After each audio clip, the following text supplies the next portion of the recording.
asalaamaaleykum mbokk yi ñuy seetaan ñëwaat nañ tey ci seen fukkeelu cours ak ñaar ci développement web 3 maanaam PHP bi tey nag ñu fas yéene xool lu ñuy wax variable d'environnement yi maanaam variable d'environnement kon variable d'environnement yi ñoom ñu ngi dugg ci PHP maanaam ci commencé ci version 4.1.0 xam nga PHP chaque fois di évoluer version yi di gën a yokk voilà donc chaque fois bu amee version PHP bu bees dina am ay fonctionnalités yu bees yoo xam ne dafay ne duggaale ci biir kii boobu maanaam version boobu bu dee variable d'environnement yi nag ñoom ñu ngi leen dugal ci PHP bi version 4.1.0 génnee foofu lañ commencé dugg ñoom nag variable d'environnement yi dañoo nekk loo xam ni mën nañ leen jëfandikoo saa su ne donc ci PHP kon mën nañ ci accéder à partir n'importe quelle fonction ci biir PHP wala ci biir classe yi donc yooyu yëpp ba tey da ngay mën a accéder ci variable d'environnement yi mooy ci biir fonction yeeg ci biir classe yi foo toll rek mën nga ci accéder heure boo bëgg wala sax ci ay fichiers yoo xamante ni da nga ko créer à part te du soxla ngay am leneen looy def ndax ñoom dañ leen programmer noonu ba pare nga xam ne kon variable d'environnement yi yiñ ci gën a xam nag yi gën a siiw bokk na ci $globals ak $server $request $post $get $file $env $cookie ak $session waaw yooyu mooy yi nga xam ne ñoom ñooy yi gën a siiw dina am ci yenn yoo xam ne danañ leen leeral kon ci cours yi waaye yi ci des dinañ ko gis incha allah xam naa ci yeneen tutoriel yoo xam ne dinañ ko defaat mooy PHP avancé bi waaw kon bu duggee ci variable d'environnement yi ñu xool ci yenn bi njëkk mooy $globals boobu yaakaar naa sax jotoon nañ ko gis moom li tax nga koy jëfandikoo mooy su fekkee da nga bëgg accéder ci ay variable yoo xamante ni par exemple dañ leen déclarer pare bëgg leen ak accéder ci maanaam n'importe où daal ci biir script PHP comme mu nekk ci biir fonction yeeg wala ci biir méthode yi donc $globals bépp variable boo créé boo ci bëggee accéder fu la neex ci n'importe quel endroit comme ci biir fonction yi wala ci biir méthode yi wala sax ci fu la neex daal ci biir script bi rek kon $globals ngay utiliser donc fii am na benn exemple bu ñu leen jox ñu ne ñu déclarer ñaari variable x égale 75 y égale 25 léegi nga gis ni ci biir fonction bi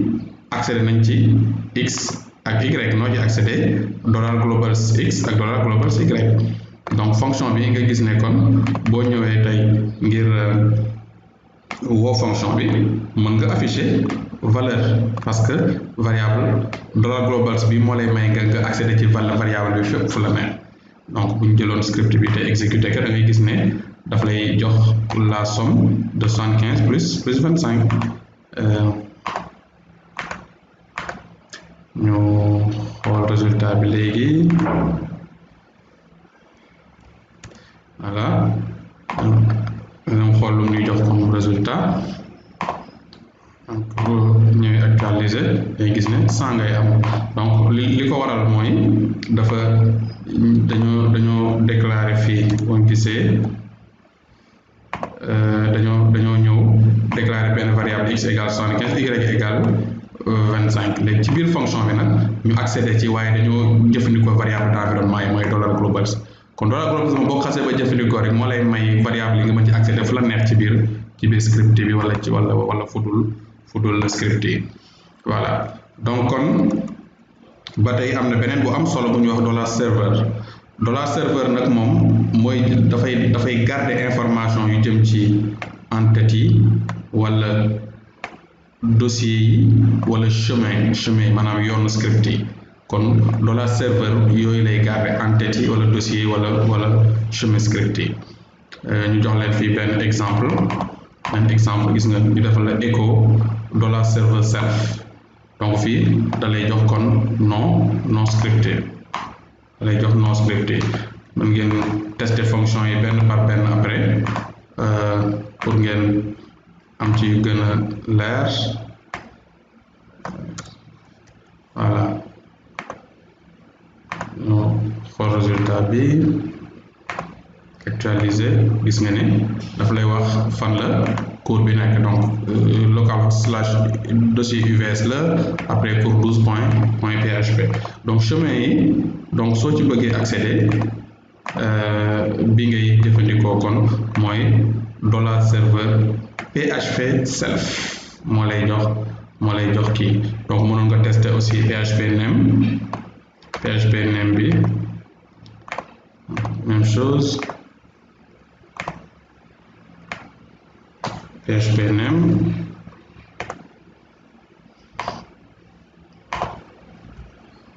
ñu actualiser donc mu jox ma gis nga donc dossier bi même chose mënoon nga tester yeneen yëpp donc bi php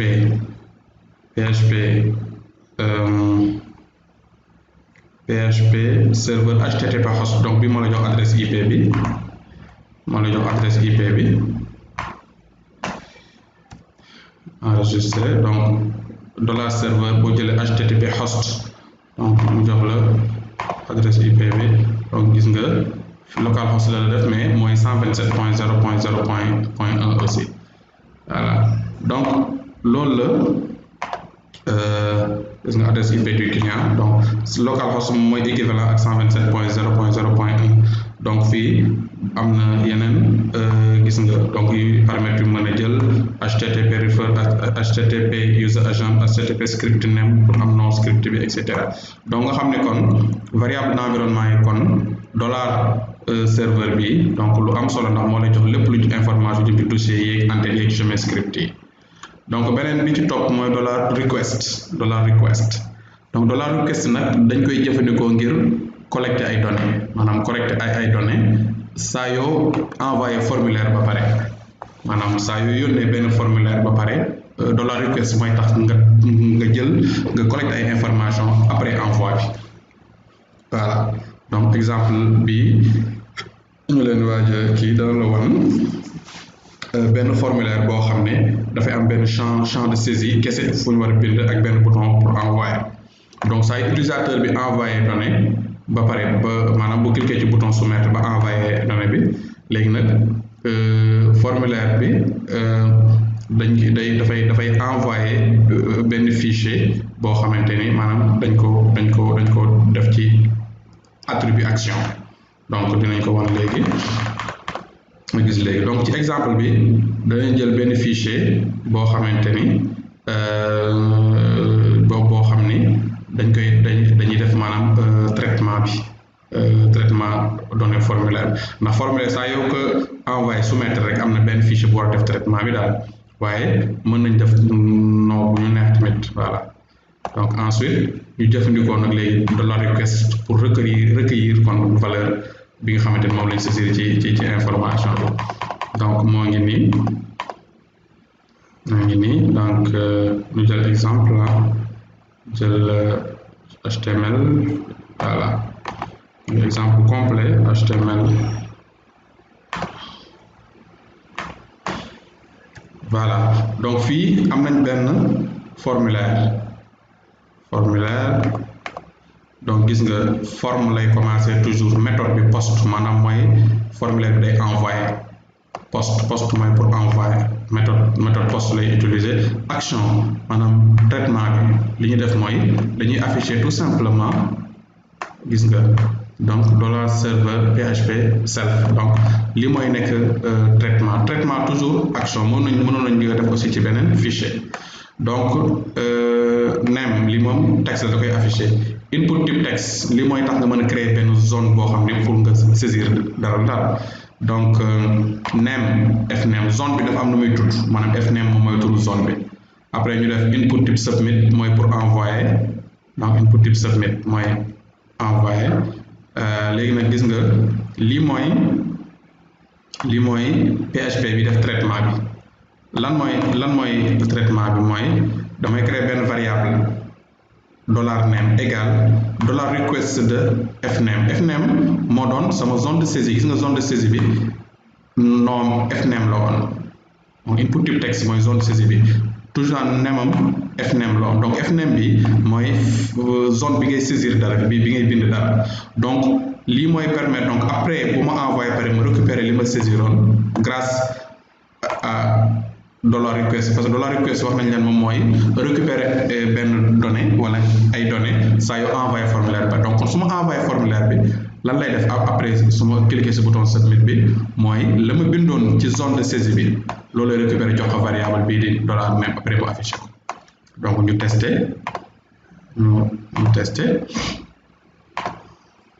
donc fii da ngay ñëw gis nga am naa benn zone de saisie li muy wax mu ne ligne 8 undefined index ligne 8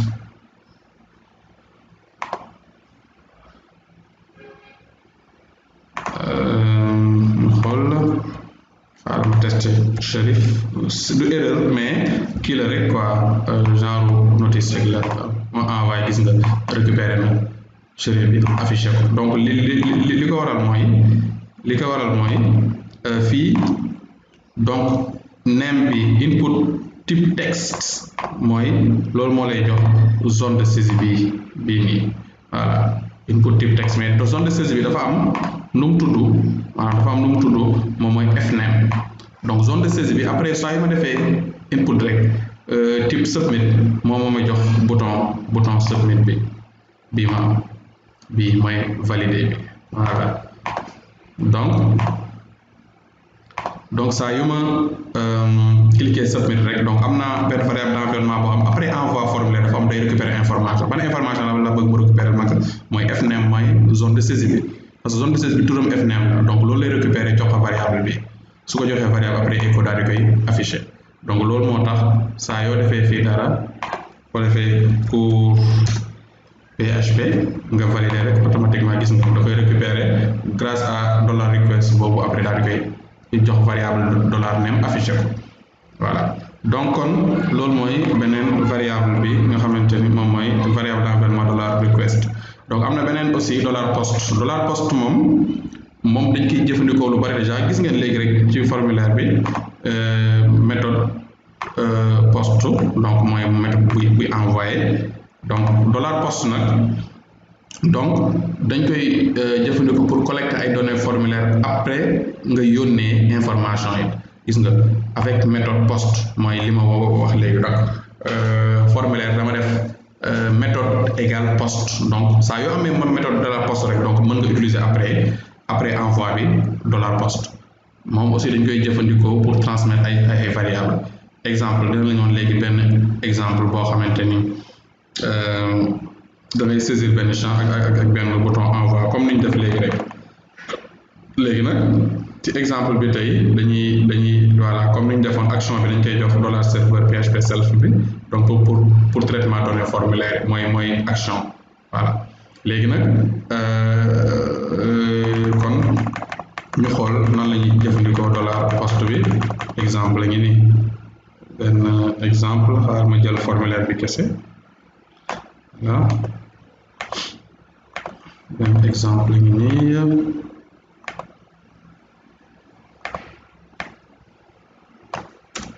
voilà donc gis nga fii ba tey créé naa benn formulaire donc méthode bi post la action bi mooy traitement bi donc mu nekk ni voilà léegi nag non mën naa def non sax voilà non après ma def input type texte ba tey zone de saisie laay créé tour bi fname la après input type submit mooy bouton pour envoyer léegi fii lan lay def dama def dollar post de fname donc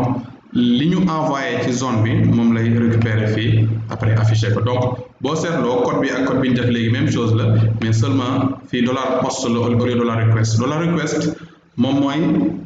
collecte ay données après envoi mais lii moom mooy bu fekkee sa formulaire bi méthode post nga am donc di nga mën après utiliser dollar post pour récupérer information ci benn comme zone de saisie comme fii zone bi ma saisir dara donc loolu mooy tax su ma defee tey par exemple ma actualiser voilà gis nga fii non ma defee Amadou ou valider donc gis nga da koy récupérer grâce à dollar post daal voilà donc nga gis ne ñoom ñaari exemple yi ñu def nii c'est la même chose sauf que bii dollar post lañu utiliser kon ba tey am na dollar get moom aussi dañ koy jëfandikoo ba tey pour collecter ay données formulaire après boo yónnee grâce à méthode dollar get donc xam nga fee dollar méthode post nga amoon mais bu dee get bi méthode get ngay am donc dollar get nag mën nañ ko jëfandikoo pour envoyer données mais ci benn URL voilà ci benn URL exemple gis nga fii mën nga am href gis nga lien test get point php point d'interrogation gis nga def sujet égal nga jox ko benn valeur commercial web égal nga jox ko beneen valeur gis nga léegi nag bu ko defee yii nii la lay daal di afficher donc loolu aussi get moom toujours par URL ngay amee information voilà toujours par URL ngay amee information loolu aussi lu jar a xam la par URL voilà information yi toujours par URL nga koy amee exemple bi voilà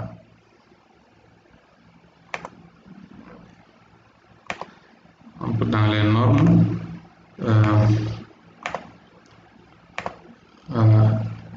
get gis nga lu la jox dara quoi parce que gis nga fii soo ñëwee fii gis nga ci URL bi neen la sujet égal php et web égal ufr7.sn maanaam information yi mu ma jox par URL moom naa ko récupérer pour def yeneen traitement mais pour ngeen comprendre rek que ne dollar get moom par URL ngay jotee information yi voilà léegi nag saa yu utilisateur bi voilà gis nga voilà par exemple fii mënoon naa ñëw créer beneen fichier PHP leen xam nga fii par exemple test get point php bi mënoon naa ko créer test get point php donc xaar ñu créer fichier bu bees fichier enregistré sous ñu tuddee ko test get point php donc fii nga gis ne lan lay affiché mooy dollar get dafay récupérer li ma amoon par URL ak beneen information parce que ñaari information laa yónnee mooy sujet ak web ak gis nga fii dama ni ko sujet égal php après web égal ufr7.sn donc ñaari information yooyu kan laa koy yónnee page bi di test get point php donc test get point php suy ñëw rek dollar get bi day tax mu récupérer information yi ñu yónnee woon par URL mooy dollar get subject mu récupérer sujet bi dollar get web mu récupérer kii web bi valeur bi nekk web te xaaral ñu delluwaat donc ñu actualiser léegi saa yi ma su ma cliquer rek automatiquement gis nga étudier gis nga jël na PHP ak ufr7.sn donc su ma neexoon tey par exemple ba tey ma ñëw changer information yi par exemple fii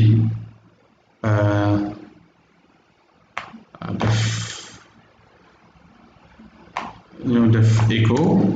ma affiché par exemple fii ma ñëw ma def nom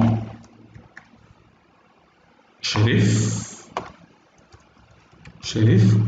prénom def Ahmedou par exemple Ahmedou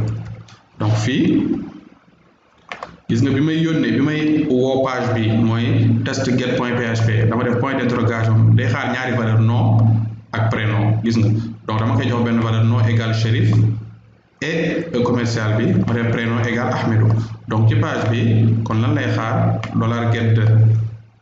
nom ak dollar get de prénom ñaari information yi lay xaar donc fii mënoon naa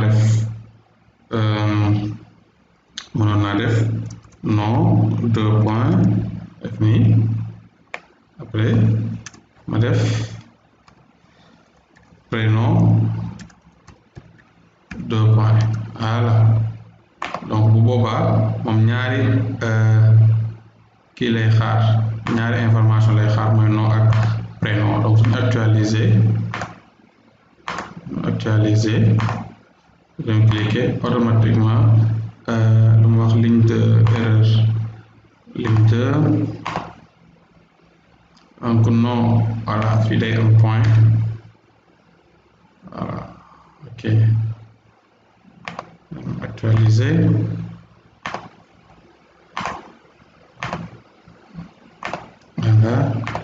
voilà gis nga nom mu defal ma Cherif, prénom mu defal ma Ahmedou, parce que ñaari information yooyu kon la doon xaar. voilà léegi loolu mooy lu jëmoon ci variable d'environnement yi kon mu nekk lu am solo. donc soo demoon tey nga def les variables Google nga def les variables d'environnement en PHP nga xool exemple gis nga am résultat yu bari yëpp ay kii la. gis nga site bi par exemple le PHP facile les variables d'environnement, donc boo cliquer nga xool gis nga variable d'environnement yaa ngi nii gën a yaatu. donc am na $serveur document root bi moo lay jox racine serveur bi ngay liggéeyee. am na $serveur am na HTTP accept language, gis nga langage accepté par le navigateur, etc. donc gis nga yii yëpp ay information pour variable d'environnement. voilà mën nga xoolaat encore ba tey yeneen page yu mu lay indil les variables d'environnement. li manuel PHP la, donc mën nga jël php.net bi aussi site bu am solo la boo xamante ne gis nga ni mu la listé les variables d'environnement yi. donc nee na la super globals yaa ngi nii, donc $globals am na $server am na $get $post $find $request $session $env $cookies $php error message $http row post data am na $http response header $argc $key. léegi boo ci soxla rek par exemple boo ñëwoon fii ma def $get bi ñu doon xool léegi boo cliquer mu indi la information yi, gis nga wan la ni ñu koy utiliser ba pare ni la tableau associatif la des valeurs passées au script, etc. donc nga xool, donc gis nga fii mu jox ay exemple yu leer. voilà gis nga fii am ngay exemple yu bari. donc bii moom site bu am solo la, mooy daf lay permettre nga mën a xam lu bari ci langage PHP. am na aussi beneen site W3 School, boobu aussi site bu am solo la tamit ci wàllu PHP. donc W3 School bi bu ngeen ko xoolee, donc gis nga fii yëpp ay kii la, gis nga donc vraiment kii yu am solo la. W3 School boo duggee donc mën nga xool, gis nga cours yi, nga xool PHP, gis nga JavaScript. donc bari na ay kii am na exercice ak yëpp donc yaay xool après bu la ci neex rek nga daal di kii. voilà PHP ngi nii gisoo, donc boo duggee PHP affaire yëpp ngi nii nga xool variable d'environnement yi. donc kii bu site bu pratique la daal. kon mën nañu yamandi foofu ci vidéo bi bu defee ñu mën a dugg ci détail formulaire ci beneen fiche bi ñuy ñëw. kon su ngeen amee ay question rek envoyé leen ma ci cherifly@gmail.com. incha allah dinañ mën a tontu seen laaj. jërë ngeen jëf.